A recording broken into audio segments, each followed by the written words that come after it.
My sisters, oh my goodness. Hello, ladies. Hello, hello, hello. How y'all been? Let me see. Merry Christmas, Happy New Year, Happy Hanukkah, Happy Kwanzaa.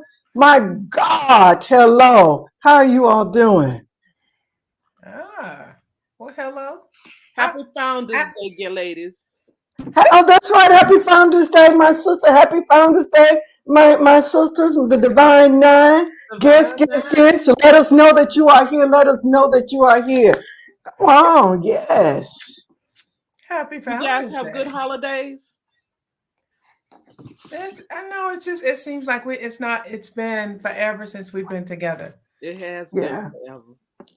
Yeah. Yes, it Wallace, you has look been. you look fancy. I see Ooh, girl, it's been a day. you. It's been a day. It's been a day. That's all I'm gonna say. I That's forgot. all you're gonna. I forgot how to use Streamlabs. We've been gone so long. So we not gonna bring it up. You don't bring it up. How about that, Wallace? Okay. You don't bring it up. We won't bring it up. Okay, you all. You all. A whole lot has happened. First of all, I want to say that I am still very proud of the Cowboys season. I think the Cowboys had a great season. It was wonderful. We got to see our team win 12 games. If your team did not win at least 12 games, you'll have none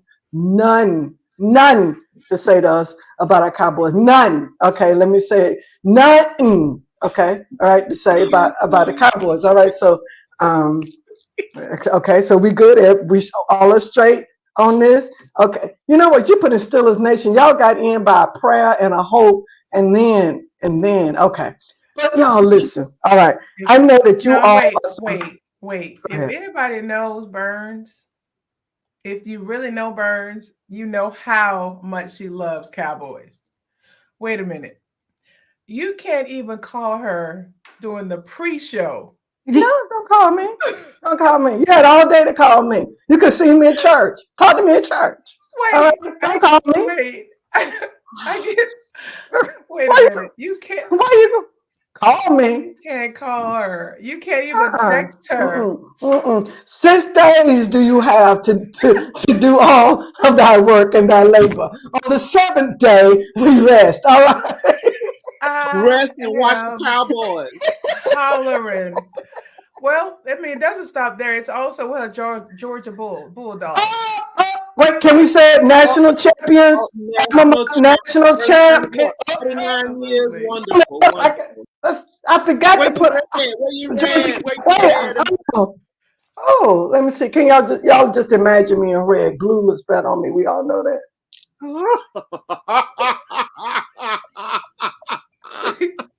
You know, Okay, listen, y'all. You, I I know. give you a red whiskey breath. Thank you, Natalie help us, Davis. It Lord. is Help rude us, and Lord. disrespectful to call when a Help game. us. Yes, don't unrespect us by calling us during the Now, game. That is Natalie, just unrespectful. please do not encourage this behavior. Please do not encourage this behavior. Hey, my sister Ooh. Coquisha, how you doing? All my Happy Cowboy Founders Day, fans, Coquisha. y'all put in there. How about them boys? Just put it in there. How about them boys? The Cowboy fans. Listen. I know you all are anointed preachers. You know, y'all walk in the anointed. Y'all walk in prophetic gifts, and so I've never thought to do this before. All right, and I still wouldn't have thought of it. Somebody sent it to me Sunday night. I want to talk for a moment, and I'm grateful that he sent an apology. I really am. I'm glad that he owned it. Right? But I want to talk about um, doing an example of Jesus with no miracle following it. Okay, I want to talk about this. And Here we go. in this pandemic, that you can hawk. That wasn't the spirit. You can hawk, you know, up some, and then now you're using, and you not then take your spit, all right, and rub it on somebody's eyes that can see. All right, they can see. All right, they're not blind, but they can see. All right, talking about then use. Let's talk about how far should we really go with these examples. Do we have to? Do we really I, have to? Because um as my youngest daughter used to say when she was little, that's disgusting. That is Disgusting. Did y'all see? Did you see the spit come No, down? please. I didn't see none of that. I don't God. want the visual. I should have the video loaded. God, I didn't see it. Don't want to see it. Okay. No.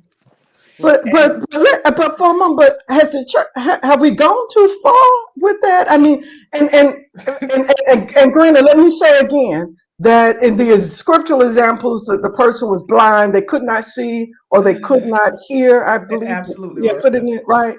But this man could both hear and see when it was got mud with the spittle. Okay, well, one example, right, yeah, but there's other, but even with that, Don't put have we that gone on too me. far? Don't come nowhere close to me with your stuff.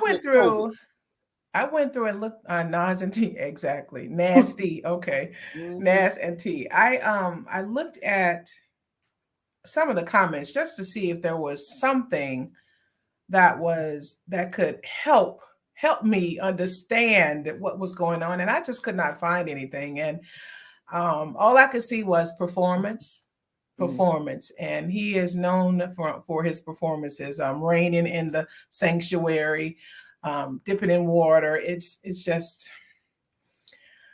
yeah. I don't have a whole lot to say about it because I think it's too far. He not only did he apologize, his godfather, Carlton Pearson, apologized for him and vouched for him, if you will. I just want to get past it. The brother was a good dude because there is no way you're going to spit in your hawk in your hand and put it on my face where the saliva, the thick saliva is still sitting on my face. No, sir. No, ma'am. I am. That sound like not virus to me.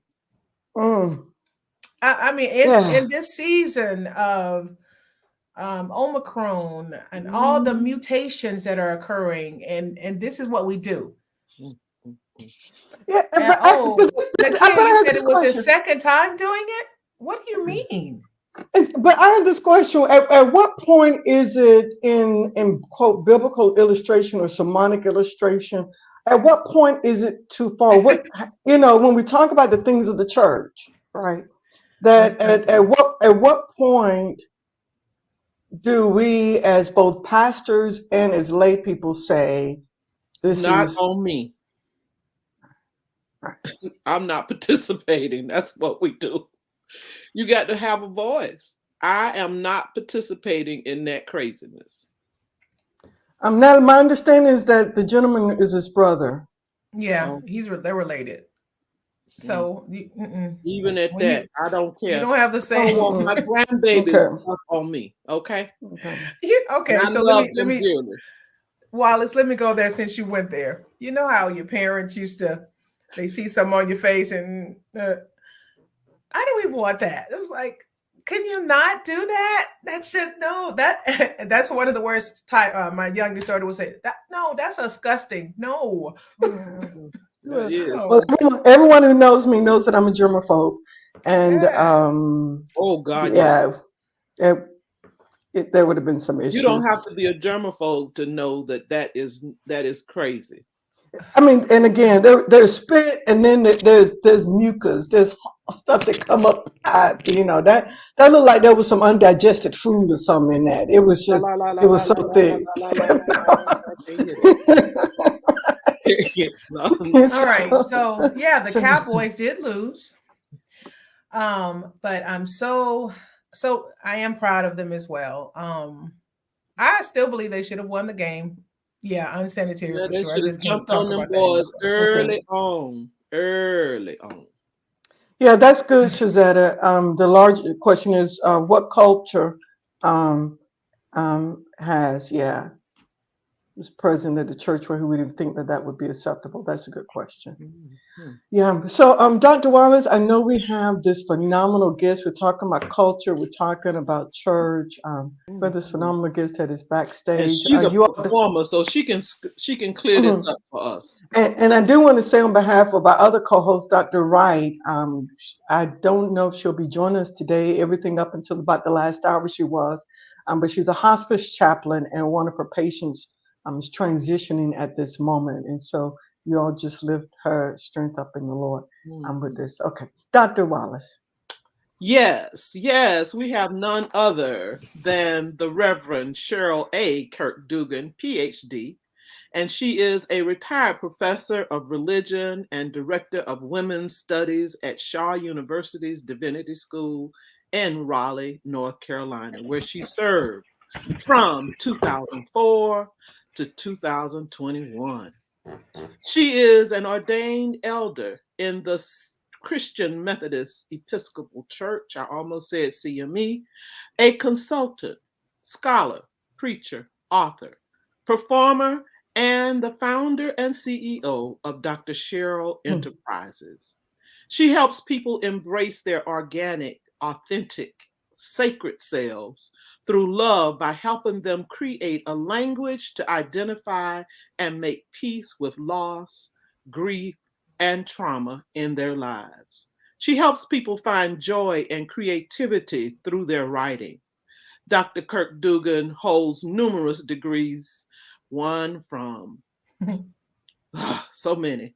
University of Southwestern Louisiana, University of Texas in Austin, her MDiv from Austin Presbyterian Theological Seminary, and the Doctor of Philosophy in Religion and special emphasis in theology and ethics from Baylor. She is the author and editor of a plethora of books and articles. I want to note over 25 books and I don't know how many articles. She enjoys inspiring people to go from idea to completed document, finding their voice and doing so with joy, creativity, and efficiency. I provided a paper to Dr. Cheryl Kirk-Duggan when she co-edited Mother Booth, Mother Jones, Mommy Dearest, Mothers and Their Children in the Bible as a writing project for the Society for Biblical Literature. Please, everyone, welcome to the show, my dear sister, Dr. Cheryl, Reverend Dr. Cheryl Kirk-Duggan. Please hit those hearts for this prolific female preacher and phenomenal woman of God. Hello, hello. Good afternoon, good evening, holy blessings to all my anointed sisters in the house and all those across the U.S. and global world, because you all are awesome and amazing. And so are you. Tell us. We ask this question first every show, especially during these COVID times. How are you doing on these COVID streets? How you doing? I be fabulous, fine, and free. All right. Wait a minute. Say that again. Bible said again. Fabulous, fine, and free. All right now. I love it. My brain works with alliteration, so it had to be whatever the words were. They all begin with the same consonant. And I'm at a place where I truly believe that there are two energies and only two. One is love. And as my friend Naeem Najib defines it, love is freedom, appreciation, compassionate communication, trust, and sincerity. And when we're living it from that point, as opposed to fear, which is a call for love, where ego is exploding on steroids, which is where a lot of the folks are, then you're in jail outside when you're hooked into your ego. When you come from love, you have peace. You know the Holy Spirit is inside you, and you be who God called you to be, because God has a call on all of our lives, specific to our particular gifts and graces. And when we come from that point, the sky is the limit. The sky is the limit. Yeah, The sky is the limit. that's right. Oh, and one other thing toward that end, it's important that we realize that there are 4 levels of our body: the mental, the emotional, the spiritual, and the physical. And we need to be tending to all of those, realizing that the mental, the mind, that's where things start, because the mind is the first level of creation. So if I wake up saying, oh, I'm gonna have a bad hair day, that's a thought. Mm-hmm. If I don't say cancel, clear, delete, and say, wait a minute, no, I'm blessed to God. I woke up, I could brush my own teeth and didn't have to wear the pins. If I did wear the pins, I got the money to pay for them. Hey, I'm blessed. Let me step on out in faith. If I come from the negative, I'm going to create more negative. And at the end of the day, I'm going to be wore out and mad with people for no reason. But I made it up myself, because we give everything all the meaning it has to us. Mm-hmm. When we realize that, then that in and of itself is freeing. My Lord. So this freedom we have. Powerful. That's powerful. Yeah. The words that we speak, I love it, Dr. Kirk-Duggan. When we speak affirmations to ourselves, it brings light to others. Absolutely. I like that. Yes. I heard Les Brown say that there was he said, when we begin to speak, he said there are formants on the left and on the right, the formants for the negative and formants for the positive. And when we begin to speak and we say, it's like one of those sayings the kids always say, oh, I am so weak. He said, the body stops and the foreman says, hey, did y'all hear her say she weak? Well, okay. He said, and then your body begins to react to that. And so there is power in our words, and we have to be very careful about what we say and how we say it. Highly favored, doubly anointed, and blessed by God. Yeah, all right. Absolutely. All right. And toward that end, we should be extremely careful when we follow the words I am with anything. Therefore, if I make a mistake or a person apology, I don't say I am and SORRY, because the brain hears that my character is sorry. My person is sorry. I'm a sorry person. So we have to be incredibly clear about what we say after I am. My Lord. Ooh. Ooh-wee. So let me ask this question then. What is your suggestion if someone is apologizing? What is it that they would say? There are a couple of different options, and great question. Excuse me for stepping out of my boundaries. Like if I got in your cheese and I was saying, Dr. Burns, you should not have, and that was inappropriate. Excuse me for being inappropriate. Or my regards, accept my apologies, and be clear about what we're talking about and why we're apologizing. Did I do my job? If I did my job, then is there a need to apologize? So we always need to be questioning if I did overstep my boundaries or make a mistake. Thank you for giving me the opportunity to let you know I miscalculated. I will do better next time. I regret any responsibilities on that end. But again, we want to be very careful about saying I am, because the brain doesn't do ambiguity and contradiction. So for example, if you say, I can't find my keys, the brain hears that. So even if I'm standing in front of the cabinet where my keys are, my brain won't see it. That's why I learned, I don't say I can't find anything. I said, thank you, universe, for showing me where whatever is, something like that. Because I had nothing is lost in Christ. That's my saying. Nothing is lost in Christ. So I can find it. Look, duly noted. Put in the chat, duly noted. Yes, ma'am. Yes. So Dr. Cheryl, you are here to talk about from fear to finish, and writing papers and dissertations and documents, or even just a poem. So talk to us about what it really means to be free to write. Thank you. And again, thank you all for having me here today. I learned this whole process over a series of almost 3 decades of working with people and with writing. One of my first instances of being aware of that, how challenging it was, when I was at the Graduate Theological Union in Berkeley, California, and one of my students and mentees came in, sort of flopped on a love seat. He's about 6'4", looking terrible. I said, Kevin, what's the matter? He said, I can't finish my dissertation. And one of my go-to things is always be mindful that the Holy Spirit is inside me. So always discerning, always doing active listening, and to see what is the person need and where they're coming from. And so my first question to him is, well, what is your metaphor for writing?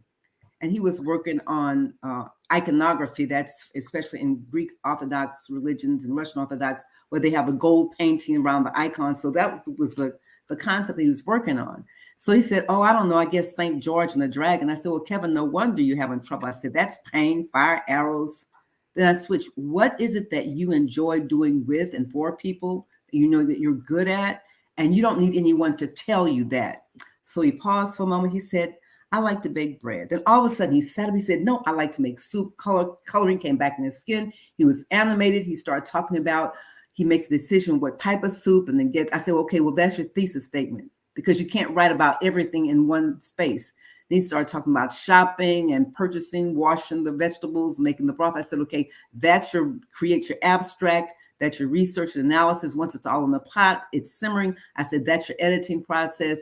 You wait a day or so before you serve it. You go back and review it again, and then you serve it. I say you completed your dissertation. Kevin completed his dissertation. So what I realized is that part of why people have challenges in writing is that they unfortunately had a teacher or someone who told them they didn't know how to write, which is a ridiculous response. That's not helpful. If a person is challenged with writing, does that mean it's a grammar issue, punctuation? Are they writing the wrong form? Are they writing for an article, but it needs to be a poem? Or are they writing for an academic audience, but it needs to be for a lay audience? So all of those need to come into play. Are they misusing pronouns and verbs? And now we have so many programs like Grammarly that can help us do the work. So, and it always goes back to, that's an error. So we have to figure out, number one, people need to know that everybody can write and everyone has something to say. Doesn't mean they're Toni Morrison and Alice Walker, and Ernest Hemingway. Doesn't mean that, but it means they have a voice. And it's interesting because many times when people are challenged in their writing, sometimes they start to become challenged in their speaking. And I know all of us have heard people where literally they are disembodied. The voice is coming from them, but it doesn't sound like they're grounded in their body. That's because they've had a bad experience or some trauma around their writing. So one of the first things we do is get people to say, okay, what's your metaphor for writing? What is something that you're good at, that you enjoy? And use that, because then that's your organic self. That's the gifting that God has given you, and you are expressing in that in whichever mode, whether it's a blog, a poem, an article, a book, a dissertation. And of course, then you get the skills. You need to know a correct grammar. You need to understand that reading is very rhythmic. So never have 3 sentences in a row the same length. You need to vary that. So there are a lot of nuances. Those can all be learned. The biggest piece is for people to give themselves permission to write. Give yourself permission to write. Yes. So we need to have some authors out there. We give you a permission slip today. Yes. You have permission to write. So talk to us, Doc, about how do people begin to write? What is the process for beginning? The first process, of course, is, like you said, know that you have a voice, and be clear about that. Even if you own the only person who you think I ever want to read it is your granny or your nana or whoever. So that's the first thing. Second thing is, after meditation, prayer, what do you have to say? What is that burning thing? The late Dr. Katie Geneva Cannon said, do the work your soul must have. And I tweak that for writing. Write what you need to write. For some people, that may be a journal article. For some, it may be a blog. Some may be poets. It may be sermons. Some, it may be a book.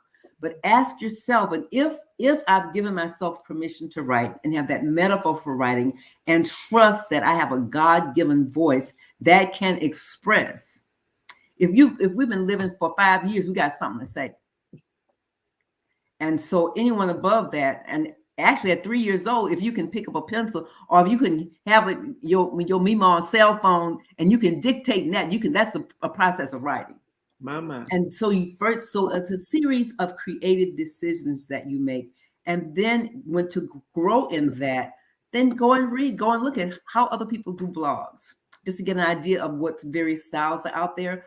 Read novels if that's what you want to do. Read short stories, because we have to figure out the language. It's just like classic case. If you're talking about barbecue in North Carolina, and it took me a long time to understand that that's what they call barbecue, even though I'm vegan, it has a mustard base and they call it pull. So they pull things. So it's like straggly type of protein. If you in Texas, barbecue equals brisket. If you're in Louisiana, where I grew up, barbecue is any kind of meat that's on a grill and you put sauce on it. So again, I have to know who I'm talking to know what the language will mean. Or just another example, a house. You preach in a sermon and say, well, a person lives in a house. For some people, that's a project. For some people, that's a double wide, trailer. Exactly. Double wide trailer. For some people, it's a condo. Some it could be an apartment. If it's in New York or big cities like that, the apartment door, when you're going outside, you're going into a hallway. If you're in other parts of the country, when you go outside, you're outside. But if you're in assisted living, oftentimes you have one door that goes to a hallway exit, another exit outside. So again, it's to learn the language of the craft that you want to do it. And once you write, then you write and you write and you write. I'm a better writer now because I've taught for so many years, because I had to read so many papers, and you start to identify things that don't work. So getting familiar with the area of writing which you want to engage is another thing to do. Well, Dr. Kirk-Duggan, what you're saying is powerful. And saying, giving people or giving yourself permission to write, especially for people of color, and even more especially for those of us that are women, because if there's one thing that we seem to consistently hear, it is that our voice is not as important, or our voice doesn't matter, even as much as we're dealing with, people who are screaming that they have individual right to not take a vaccine, but yet at the same time you take away a woman's individual right to choose what grows in her body or does not grow in her body.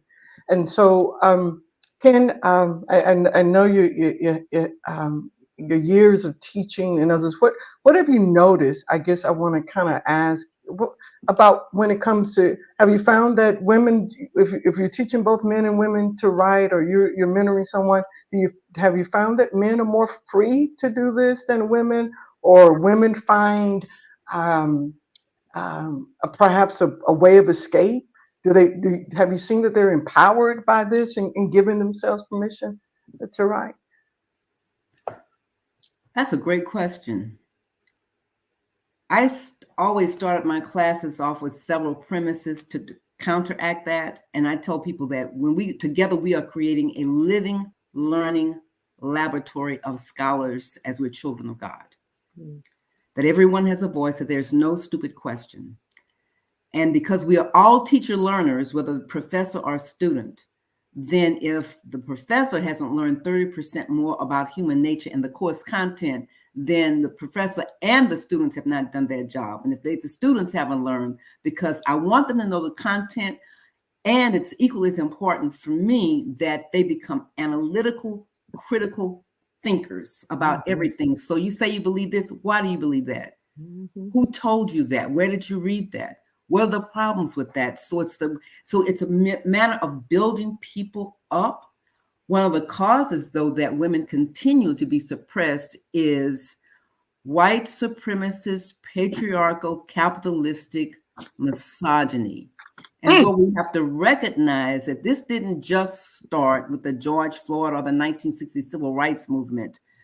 In Dr. Kelly Brown Douglas's book, Stand Your Ground, she very clearly articulates that Anglo-Saxon superiority was posited in the year 98. We're talking 60 years after Jesus did an earthly ministry, 60 years. So this thing has been around for a long time, especially in terms of Western civilization. And so he posited in the year 98 Anglo-Saxon superiority. So that morphed all the way through Europe. And then when the Puritans and Pilgrims came, they also brought that nonsense with them. They thought that, oh, this is a new Israel. So they coupled Anglo-Saxon superiority with manifest destiny. God is calling us to take over this nation, to take over this land. So, hey, if we kill a couple 100,000 people, that's okay. We're on a mission for God. This is a new Israel. That, along with American exceptionalism, we're the best and we're the brightest. So all of that becomes, it's systemic, and it all equals follow the Benjamins. The whole purpose of enslavement was greed. We want cheap labor. Therefore, and they tried it before with indentured servants who are white. And we need to always remember that initially the Americas was a colony for Britain, because that sometimes they didn't have places for criminals, so they'd send them here. And folk who know sugar plantations, tobacco, cotton, all of that, they needed cheap labor. They tried, some white folks, they tried Native Americans, didn't work. And then there was also a papal bull or a letter by the Pope in the 1440s saying enslavement was permitted in Portugal.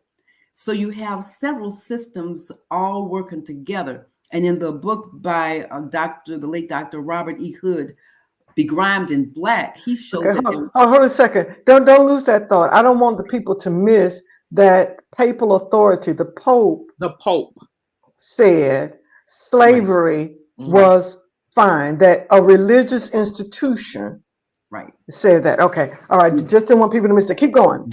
Absolutely. And let me jump back on one thing, because you mentioned about the women. In the 330s Common Era, Constantine said that Christianity would be the religion of the state.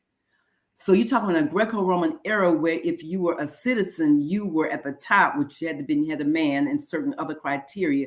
Then came women and children. Then came other men, women, children, and the enslaved. So if you look at Romans 16, Paul is thanking a series of women for having house churches. They didn't have cathedrals and buildings. People had church in their homes.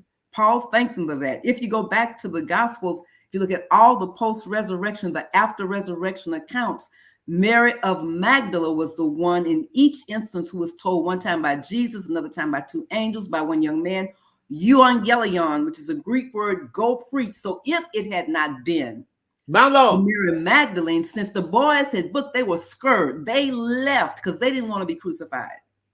And so it boggles my imagination that women still buy into, oh, you can't pass, you can't preach. So you telling me genitalia disqualifies you to be able to lead a congregation, when the first theology that you learn is your prayers. And in most instances, there may be some daddies doing it, but in most instances, mama, grandma, somebody is teaching you, now I lay me down to sleep. So it makes no sense. And so, but because of systemic oppression, we buy into that. And unfortunately, women then despise other women. I'm going to get back to that point, but also back to Robert Hood said there were three things that he saw that has really helped to gel the notion that Black bodies are inferior.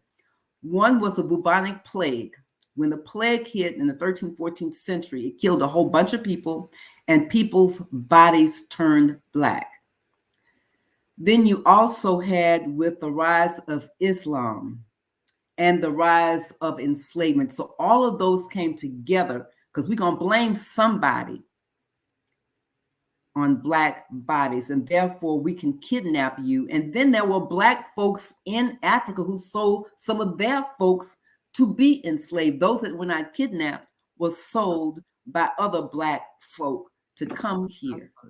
And so once you get here, then what's the first thing they do? Divide and conquer. And when we read history, that is the oldest technique in the book. That's the same thing that happened with the recent elections and with the Trump presidency. It wasn't just Trump. Trump is being Trump. He's doing. I'm sorry. We don't say his name. We don't say his name. We identify him by a number. Okay. All right. Well, the former president, he did what he always do.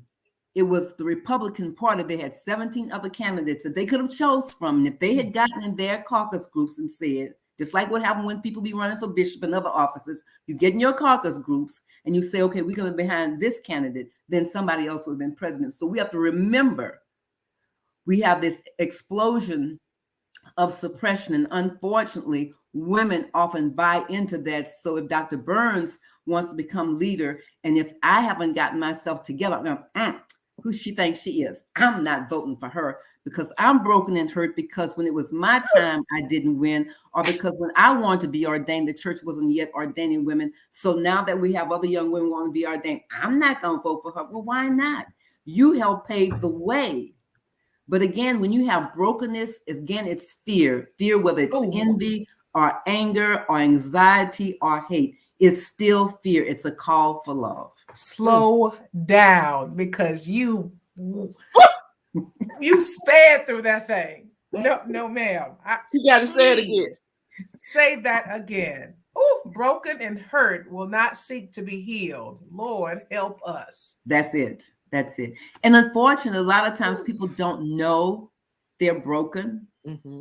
A lot of times they grow up in a household. I grew up in a household where God was the head of the house. My parents were partners. I didn't know anything different. I realized that after I was in seminary, Dr. Burns, because they wanted to form a women's group. I said, well, why would we need to form a women's group? Because all my education, I'm always hanging out with the fellas. And that's when I learned, I wasn't the son my dad wanted. It's like, wow. That's when I started to look and see and look at all the domestic violence and see where there are parts in scripture that support that. There's no scripture that says enslavement is wrong, although biblical enslavement and what happened in the Americas is totally different. And this whole notion about a woman shouldn't speak in church, well, you got to know the context. Back in the day when people did worship, you had to be able to read. They were reading from the Psalms. That was worship. Women were not taught to read. And in many instances, men were on one side seated together and the women were seated separately. You give me any two group of people with one group of people have to sit there and listen and not participate. And the other group, well, they're going to start gossiping. They're going to start entertaining themselves. That's why the scripture says women should not speak in church. They ain't got nothing to do with pastoring or preaching. It was to contain the noise. That's why folks need to read and know history and read commentaries and then go to the original language. One more thing and I'll shut up for a hot minute to your next question. You got me rocking here. All I'm missing is my fan right now. Go ahead. I never figured out why it would bother me for every Women's Day or Mother's Day, people act like Proverbs 31 was the only scripture. Here we go. Come on. McLaurin, come on. So what I did, when you're a scholar, you teach and you do research. And Dr. Tina Pippin, who a good buddy of mine, she teaches at Agnes Scott College. We were co-editors for Samea, a religious, a journal for biblical studies, experimental. So we decided so many books existed on fathers and their children, but as far as we could see, no one had written a book or journal articles on mothers and their children. So we decided to do that one. And that was the journal that Dr. Wallace referred to earlier. So I said, well, what do I want to do? Because in terms of writing, and I encourage people always write what you're passionate about. No one wants to be bored reading your stuff. And if we're not excited about reading it, then our audience will not be excited. Exactly. So I got to thinking, I said, Proverbs 31. And so I got my Hebrew out and was reading through it. And the first discovery was the first 10 verses deals with the king who is the son. The dad is not the king. And at some point I need to look up that and see how come the dad wasn't the king and the son was, since dad was still alive. Then verses 11 through 31 deals with the queen mother. All right. And I'm reading. I want to wait 1 minute. I'm checking my Hebrew, doing my analysis, doing my exegesis. And come to find out several things. Number one, this is a horrible example for any woman. Why? Because it's about industry. I'm sorry. Somebody's speaker muted. Say it slowly. It is a what kind of example did you say? It's horrible. Okay. It's terrible. It is pathological example. She said 3 syllables, 3 syllables. Right. And they all end with bull. Yes, yes. And why do I say that? It's all about industry, is what she is doing for people. There is no intimacy. Nobody cares about her. That is not a healthy relationship. Have Dr. Wallace talk to you, Dr. Shaniqua Walker Barnes, who's written a book that I commend to everyone, Too Heavy a Yoke, which is about Too Heavy a Yoke, yes. Too Heavy a Yoke, about the strong Black woman and how and the voices of my people. That's it. That's it. So get those books and read them and start to understand and take some classes with her. Because it's just incredible. And if I'm always doing for you, it's also dysfunctional. That was 4 syllables. Because there's no reciprocity. Yeah. Is that dysfunctional with an I or Y? Why? Stop meddling, Burns. It's this, you can make it an I. Same difference. And then further, when I looked at it, so that was one discovery. The second discovery is I got toward the end of the text. I'm going, wait a minute. Just as in Romance languages, nouns often have an article that describes it. In Hebrew, it's the same thing.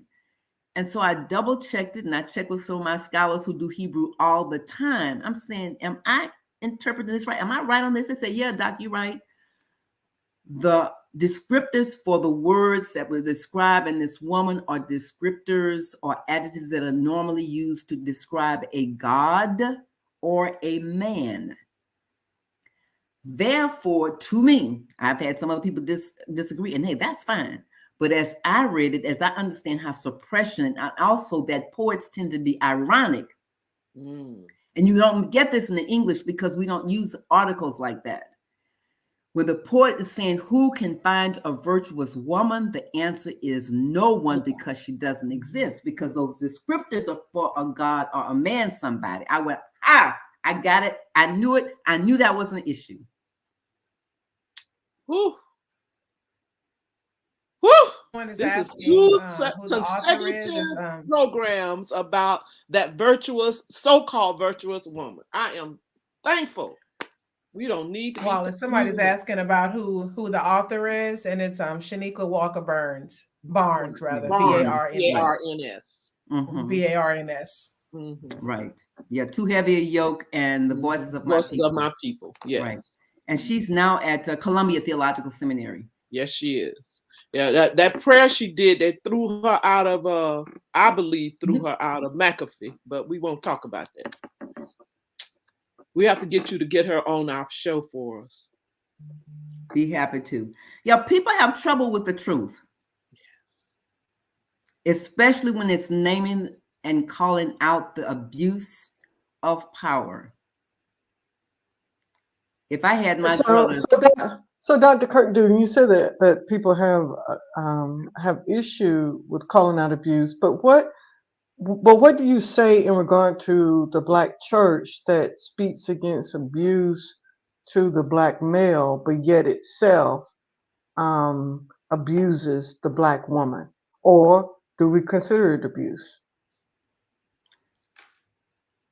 Again, many Black churches, not all, but many, again, learned to do church based upon what our counterparts of the more vanilla hue have done. And they learned those things that worked, but they also learned those things that did not work. So for example, during the colonial era, you had this whole purity notion and purity code where white women were lifted up on a pedestal. But when I put you on a pedestal, I'm not engaged in a relationship with you. I'm lifting you up, but you serve a function. And so her job was to have them babies and keep the household going. But when the master also wanted to have his more sensual expressions and needs met, he would go to the slave quarters. And sometimes to keep people's feet warm, and we remember what that meant in Hebrew scripture. Yes. And sometimes enslaved women had to sleep at the foot of the beds of the master. And so we learned a lot of that. Our churches learned a lot of that. That whole bifurcation of boys will be boys. Once in class, I asked my students, I said, it was a class in gender, women, and culture at Shaw University Divinity School. I said, so help me out here. So you want your daughter to be a virgin when she gets married? Yeah, doc. So you okay with your son sleeping around as long as he wears a raincoat or a condom so you don't get in grandchildren? I say, so if it's a heterosexual relationship, your son is sleeping with somebody's daughter. Eyes got biggest saucers. They never had thought about that reality. So a lot of times our folks don't think. We are still inherited a lot of generational and intergenerational trauma from the era of enslavement. Plus, our whole society is bifurcated. If you're white, you're right. If you're male, you're right, except if you're male in a black body. We have all these myths like black women are Jezebels, or they're hoes, or they're sapphires, or they're mammies, they're asexual. There's so much lying out there. There's not enough healthy theologies and spiritualities of sexuality. How many times have you ever heard anybody preach from a song? Very few churches talk about sex and what it means. They don't look at God said, I pronounce human beings good. And then people act like their vagina and their penises are out there someplace on Mars. It's like we have an entire body. And we don't need to have shame about it. And sometimes parents would try to put fear in children and say, oh, sex, you can't do that. Well, children here, sex is bad and nasty and wrong. Well, by the time when they get to preschool, they know where they came from. So, and children often take things literally. So if you say sex is bad, nasty, and wrong, then the process that got me here, then that happened, then that means I'm bad and nasty and wrong. And so the first time they touch themselves, they masturbate, it's like, what's so bad about that? And so you give kids their mixed messages or give them euphemisms for their body part. We don't say frou-frou or something for refrigerator. We say refrigerator, 5 syllables. Penis, 2 syllables. Vagina, 3 syllables. But we give them all these euphemisms. I had a student once recently to tell me she thought her vagina was called a pocketbook until she was 10 years old. Yep. I managed to keep my composure. I went, why? So if I had my druthers, number one, all children would have some sort of conflict resolution, learn how to quick question in regard to later. We know we're up on your time, and then I guess that's one of the questions. So if she thought a vagina was a pocketbook, then what did she carry on her arm? Now that's a good question. I did not dare ask because I had to keep my composure. But she had to keep that pocketbook closed, so nothing went in and nothing came out. There you That's go. right. Thank you for that. Yeah. No, I understand that part. But if that is put on a shoulder burns, they call it a purse, not a pocketbook. Okay. In South Georgia, we call what was on our arm pocketbook as well. Mm-hmm. Okay. One of our guests has a question for you. Do you see that, Dr. Bradford? Yeah, I see it. Do you see any reciprocity in the Proverbs 31 woman's family speaking well of her, rising up, calling her blessed? Well, I can say a lot of things, but how do I treat you? Ooh. Would be my big question. There is some, but there's so much more that she's doing, and so I'll give that some credence, but I want to know, how do you treat her, and how come you not doing the laundry and doing some of the cooking and help do your part? So I want to challenge all those what we call so-called gender norms and how people treat each other, because there are some women who can't cook worth a stitch. There are men that are great cooks. If you put your number 10, 11s up under the table, then you need to be able to cook. You need to be able to make a bed, sew a button, and sew a hem. I don't care what your gender is, because God doesn't call everybody to be married. And if you want a housekeeper, then hire one.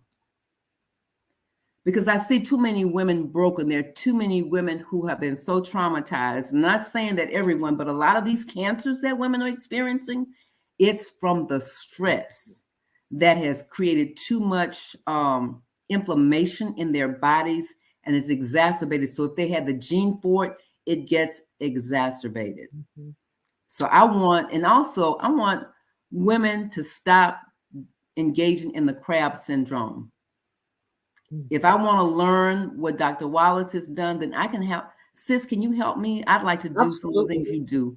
Get some of the education, but I don't go down and talk about, she thinks she all that. First of all, that's not my business. The old people of my youth would say, you got 24 hours to take care of number one. So if I'm taking care of number one, doing my work, doing my studies, getting appropriate sleep, hydration, movement, and all that, I don't have time to talk bad about anybody. And that's fear. That's envy.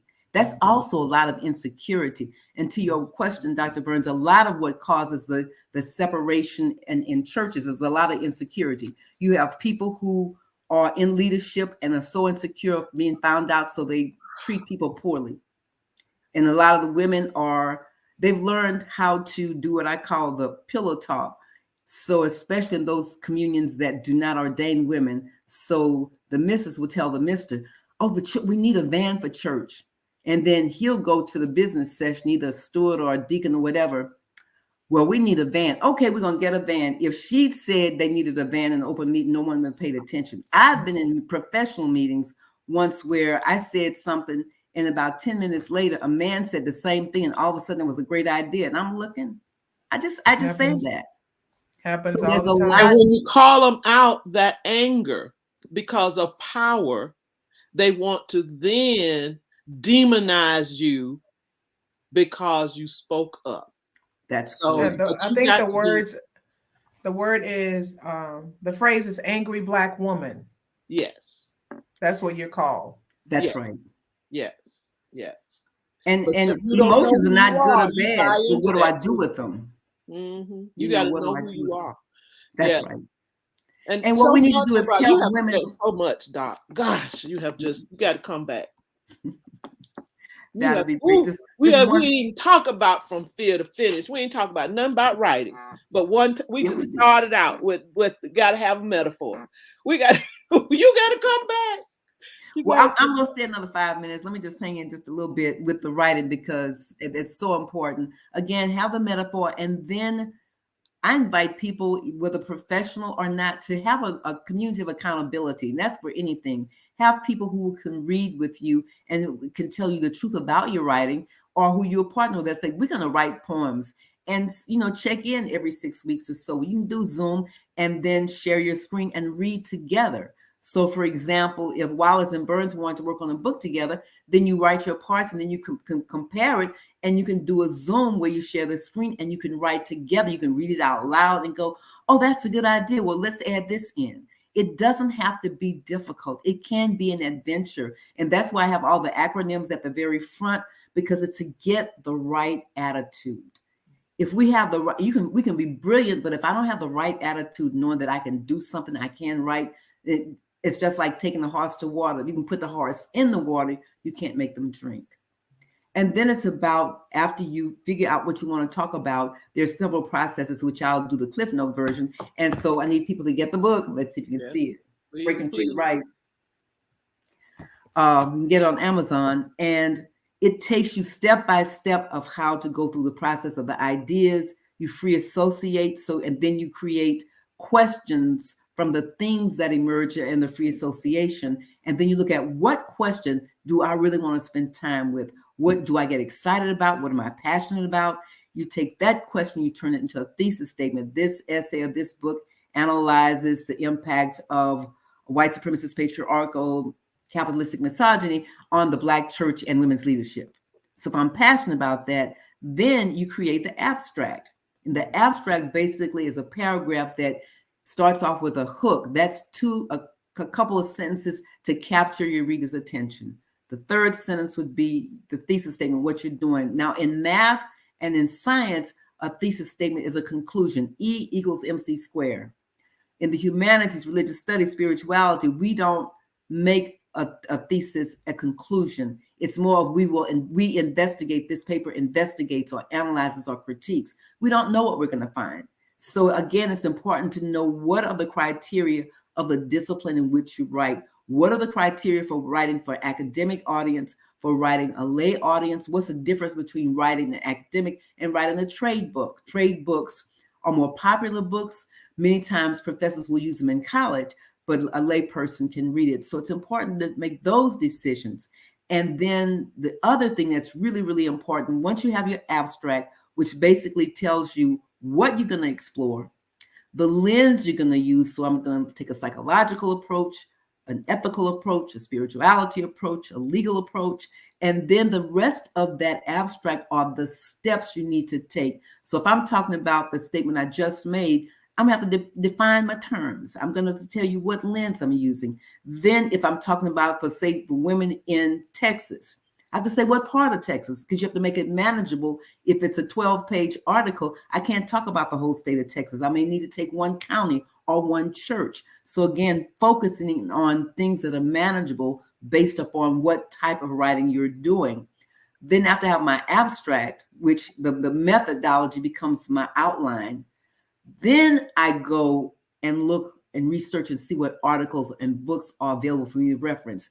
All before, which is one thing that makes this method different from a lot of the ways other people teach writing. You don't go to the library first. You have lived experience. You use your organic experience, and then you go and get authors to back up what you're saying. Or you may say, you know what, I don't agree with this one. This part of that theory is right, but this is not, or I disagree because.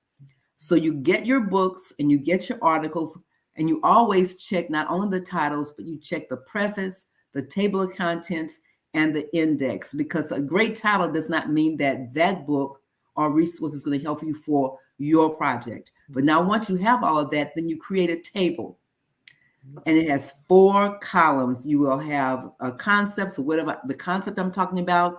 The next column is a full citation, author, title, publishing information. The next column going across left to right is the page numbers.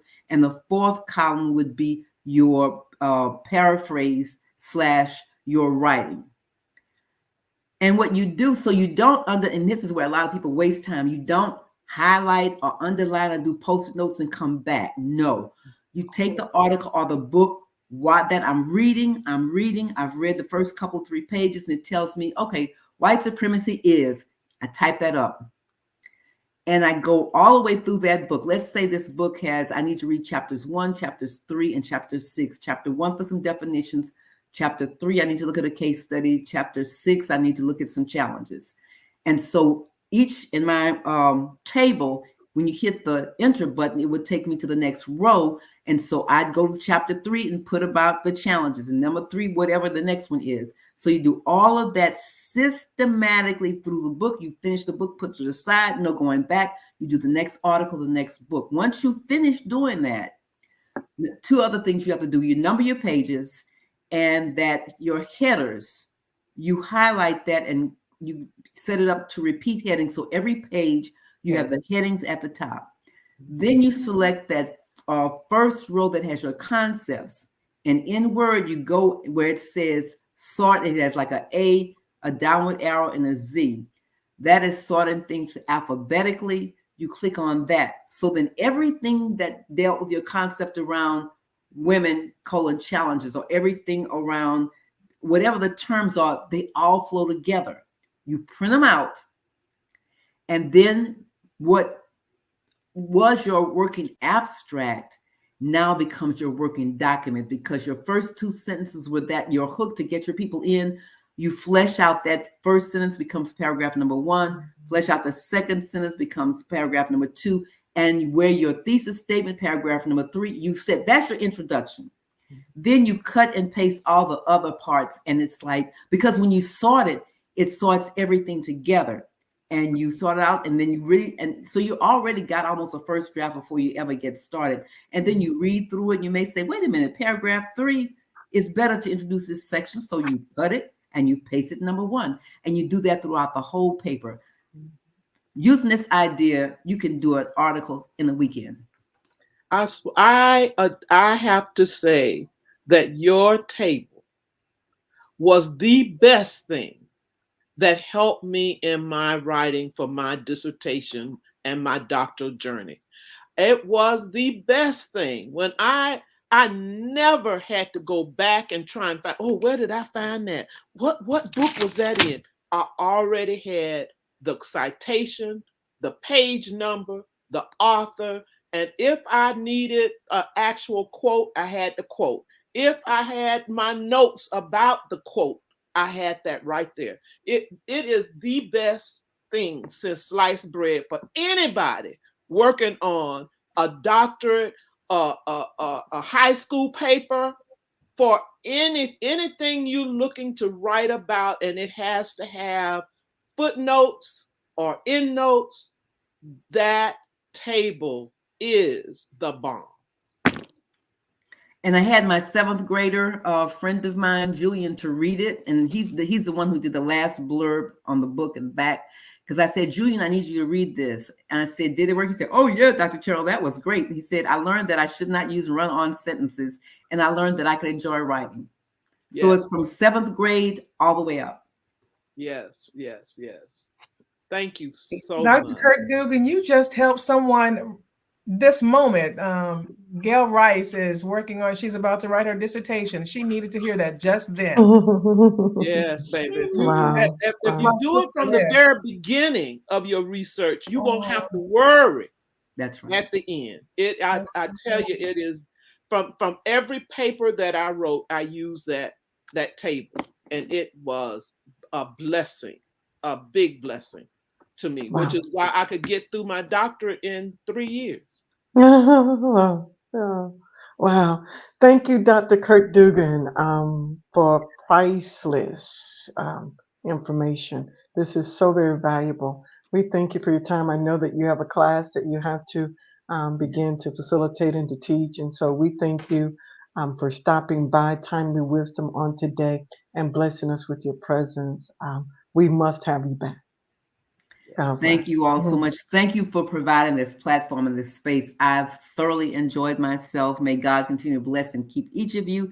And just let me know. We'll show up again, because most times the classes are on Monday and Wednesday. This week, because of King Holiday, it was on Tuesdays. So if it's on Tuesdays, I can generally make it give me enough time and everything. Okay. Wow. Thank you so much. You all hit the heart buttons. And thanking Dr. Kirk-Duggan. Thank you so very much. Yeah, thank you. Woo! Well, Yes, that was ma'am. awesome. That was awesome. Wow. That was absolutely tremendous. We want to thank our viewing audience for jumping in with us at the 5 p.m. time. Pass the word. The Timely Wisdom is on at 5 p.m. And let's see. We have a return guest that is coming on Someone has next written week. in there, they want to know the name of the book, of Dr. Kirk-Duggan's book, and she has the form in there, Breaking Free to Write, From Fear to Finish. Breaking Free to Write, From Fear to Finish. Dr. Cheryl Kirk-Duggan. Awesome book. Looking forward to next week. Who we have, Dr. Bradford? We have none other than Dr. Irie Sessions, PhD. Come on in the room next week at 5 o'clock Central Standard Time. It's a good place to be. Timely Wisdom. All right. God bless. Bye.